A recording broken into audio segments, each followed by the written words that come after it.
Good evening. My name is Alicia Jackson, and I am going to be discussing my personal teaching philosophy. I began my career in the education field back in 2006. I always knew I wanted to work with children, I just never knew God's calling on my life to work specifically in the classroom setting. I always knew I wanted to make a difference in my students or in children's lives, and I wanted to be that ear, um, that counselor, that voice of reason, peer mediator. But I never knew what God had planned for my life because initially I was a paraprofessional, then I transitioned from a para to a pre-K teacher, and from pre-K I made the big jump to fifth grade, not by choice. And fifth grade, not an option, but a good experience. Most of those scholars have graduated from college by now, and it's nice to see how they're doing and colleges that they have attended and job professions that they are taking on, some even branching out and becoming a teacher themselves. My personal philosophy is the bottom line: each and every child deserves an education. Each and every child deserves the very best of you. Teaching is one of those professions that you have to like children. I don't see how you can be in a profession and not have a joy, a passion to come in every day, and it's like a new adventure. Um, the first question says, how has my teaching philosophy developed and grown throughout student teaching? Well, it's a mixture of student teaching and then prior experiences before I started student teaching. My first student teaching experience with Miss Johnson in the pre-K classroom, back again. um, it was interesting, educational, and there's such a difference of how pre-K students operate versus how children in grade 1, and that's the grade that I've been working with for the past 5 years. So just watching Miss Johnson's classroom management, also in the pre-K classrooms, they are assigned a para, so they do have one in the classroom. Just watching and observing Miss Johnson and a paraprofessional run small groups. Yes, that age range is busy, but they make the classroom flow. The children are used to routines, and I saw a little of myself in Miss Johnson, but then I also took away some things, and then she also made me aware of some things that I was doing positively. Like when I teach, I tend to use my hands, and I never really just paid attention. And as she was recording me and observing me, we always had a conversation after, just so she could tell me how my or how her observation of my teaching style is progressing, what things I can incorporate, some things that, I just need to be mindful. And one thing I really need to be mindful is just age appropriate activities. Um, my philosophy has still remained the same, even with the student teaching. It just really just brings so much joy making a difference and teaching students new things.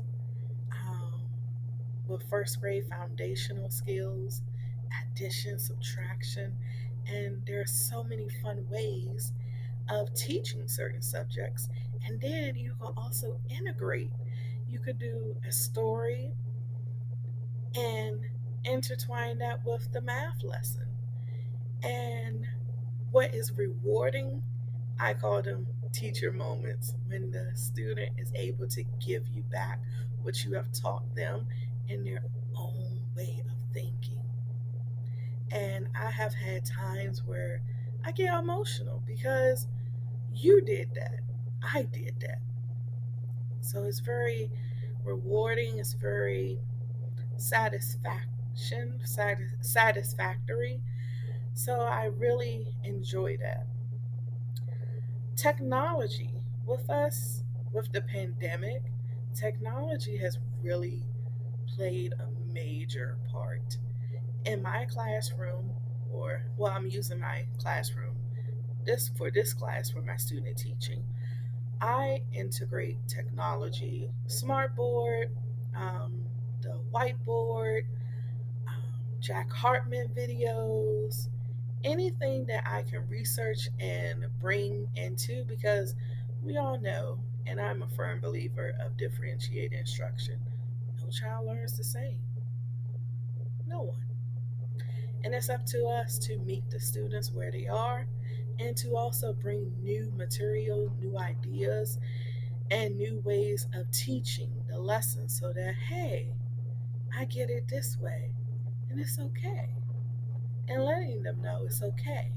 Just like I was doing an addition lesson, and I first initially told my scholars, listen, I'm going to show you various strategies, but it's up to you to choose the one that you're most comfortable using.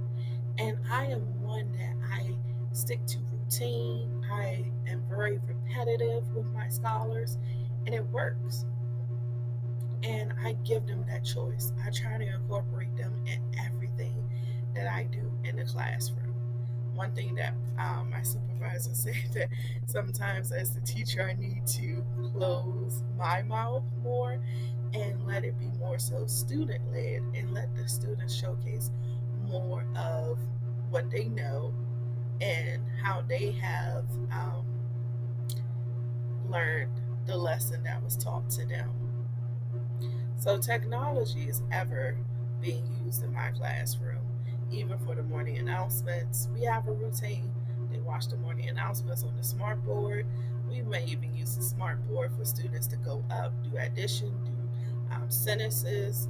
We practice with the capitalization, with the punctuation. There are so many ways that you can incorporate. Oh, and Braining Camp. Braining Camp is a math app that has virtual manipulatives. So, not just having those in person manipulatives for touch, but also those virtual ones also that students can use. Implementing the Christian worldview values, compassion. Compassion is just natural for me. I am very understanding, not just with my students, but with my families. I have one family that the uncle suffered a stroke, and he lives out of state. Well, he lives in a different state. And the mom reached out to me in Class Dojo, and I said, listen, you guys are in my thoughts and prayers. Anything that I could assist with the student, please let me know. But definitely, just keep me posted, but I will be praying for you. And just having those types of relationships with my parents, let them know that you genuinely care. And then also just randomly reaching out and saying, hey, how are you? Just checking in, or giving them an update as to what's going on in the classroom. So just that compassion is just natural for me. Um, Human flourishing. I want each and every one of my scholars to succeed. I tell them every day that when we go over the number of the day, and I always go, oh, the number of the day is 132. That means 132 days of growing, because you're certainly not the same size as you were when you first started in first grade, and 132 days of learning, because I will hope that you have soaked up. Your brains are just ever growing and just soaking up. It's like a sponge. So you're taking all the information in and you're just storing it, and you're going to build upon it as you progress. progress and transition to the next grade level. Um, Behaving legally and ethically in my future classroom. I'm very respectful of my families, very respectful of my students. My thought process is the classroom is their home away from home, and it is my responsibility to make sure they go home the exact way they arrive to school, and they are always in a safe, secure setting. And they're my responsibility. I treat them as if they were my student, I mean my children at times, because I'm just like a mama bear. And it's it's interesting how you develop that relationship with them, and you know you have because those accidents where they instead of saying Miss Jackson, they say Mama, Miss Jackson, and it does happen. But also prayer. Prayer keeps me grounded. Prayer keeps me focused. Prayer keeps me going because some lessons will be better than others. And always putting God first. I try to put Him first in everything that I do.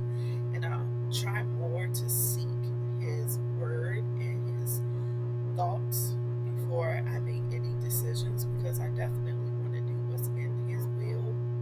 And I know teaching is in His will for me, and I love every bit of it. The classroom is where my personality comes out.